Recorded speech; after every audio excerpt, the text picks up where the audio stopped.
যে দেশ এফোর্ড করতে পারে না সেই দেশে 10 দিন ছুটির ঘোষণা সরকার করে কিভাবে?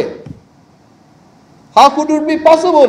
একটা দিনও তো আমাদের জন্য স্পেয়ার করার মতো ক্ষমতা নাই এই দেশের অর্থনীতির পিছনে, আর সেখানে 10 দিন ছুটি ঘোষণা করে দেয়। আবার ইন্ডাস্ট্রির ক্ষেত্রেও বলে ট্রেড ইউনিয়নের সাথে ডিসকাস করতে।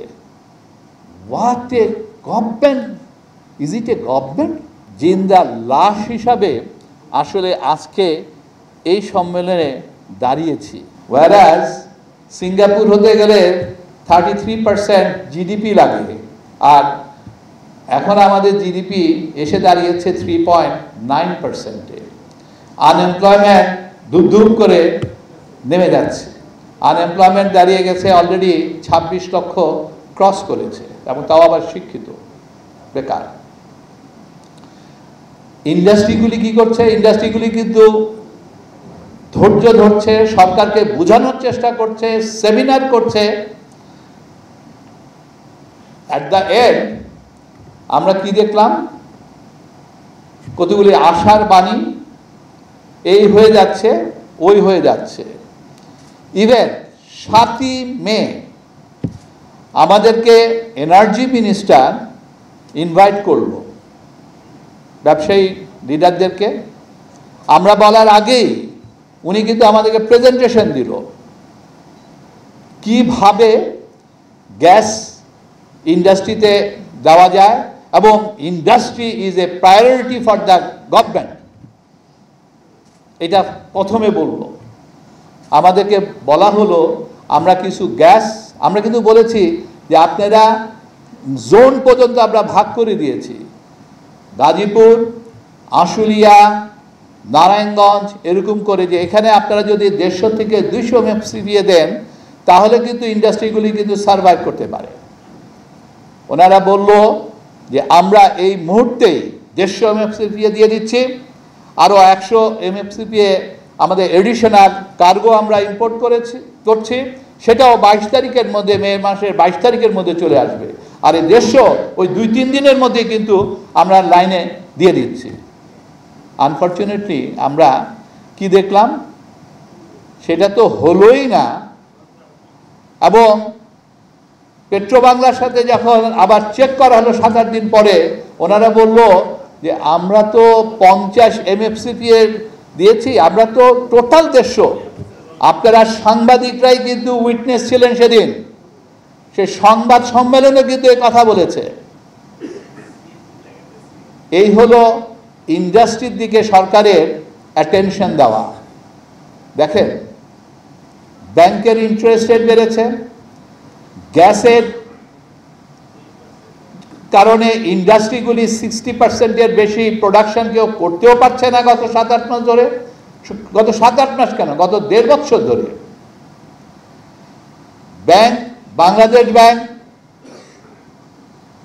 ব্যাংকগুলিকে বলছে ক্লাসিফিকেশন 3 মাসের মধ্যে আনতে হবে। আমরা আমাদের বেতনও দিতে হবে, বেতন না দিতে পারলে সরকার থেকে আবার ধমক দেওয়া হচ্ছে যে এত তারিখের মধ্যে আপনাদের সবাইকে ফ্যাক্টরির বেতনও দিতে হবে। অথচ ওনারা গ্যাসও দিবেন না, ব্যাংকের ইন্টারেস্ট রেটও বাড়াবেন, আবার আমাকে গ্যাস বিলও দিতে হবে। গ্যাসের প্রেশার থাকবে 1.5 নাহলে 0, কিন্তু আমাকে কিন্তু মিটার কিন্তু আমার ঘুরছে, সেটাও কিন্তু আমাকে দিতে হবে। ব্যাংকে লোনও দিতে হবে, টার্ম লোনও আমাকে পেমেন্ট করতে হবে। কোথার থেকে ভাই? আবার নতুন আরেক জিনিস শুরু হলো, এনবিআর এর সমস্যা। এনবিআর কাজ করছে না, কিন্তু কাস্টমসে কাজ হচ্ছে না। যে দেশ এফোর্ড করতে পারে না সেই দেশে 10 দিন ছুটির ঘোষণা সরকার করে কিভাবে? How could it be possible? একটা দিনও তো আমাদের জন্য স্পেয়ার করার মতো ক্ষমতা নাই এই দেশের অর্থনীতির পিছনে, আর সেখানে 10 দিন ছুটি ঘোষণা করে দেয়। আবার ইন্ডাস্ট্রির ক্ষেত্রেও বলে ট্রেড ইউনিয়নের সাথে ডিসকাস করতে। What a government! Is it a government? খুব দুঃখজনক। সরকার যদি ইন্ডাস্ট্রি নাই চায়, আর সরকার যদি কমিটমেন্ট করে আর সে কমিটমেন্ট যদি সরকার ফেল করে, why should the industry will be the blame? কেন আমাকে কেন জেলে যেতে হবে? আমাকে কেন আমার ব্যাংকের পেমেন্ট করতে হবে, গ্যাস বিল দিতে হবে? আমি তো অবশ্যই আমার ফ্যাক্টরি ছেলে ব্যাংকের বেতন কিন্তু আমাকে অবশ্যই দিতে হবে, সেটার জন্য I have to be responsible, but those কেন আমাকে বিলগুলি দিতে হবে? সরকারের কমিটমেন্ট থাকবে, কমিটমেন্ট ফেল করবে, আর সেটার জন্য আমরা আগ বাড়ায়া ইন্ডাস্ট্রি করে আমরা সাফারার হব, আমরা জেলে যাব। Is it a fair? কই আমি তো দেখি না সরকারের এত সব ডিপার্টমেন্টে কিন্তু আমরা অ্যাডভাইজারদের সাথে কথা বলার চেষ্টা করলাম। আজকেও কিন্তু আমি শুনেছি এনার্জি অ্যাডভাইজারের সাথে দেখা করেছে, উনি সবাইকে খালি ডাকছেন। উনি এখন বলছেন আমরা ফ্যাক্টরিগুলি ভিজিট করতে যাব। That means they don't have a trust on us. আমরা শুধু শুধুই চিল্লাচ্ছি। What a shame!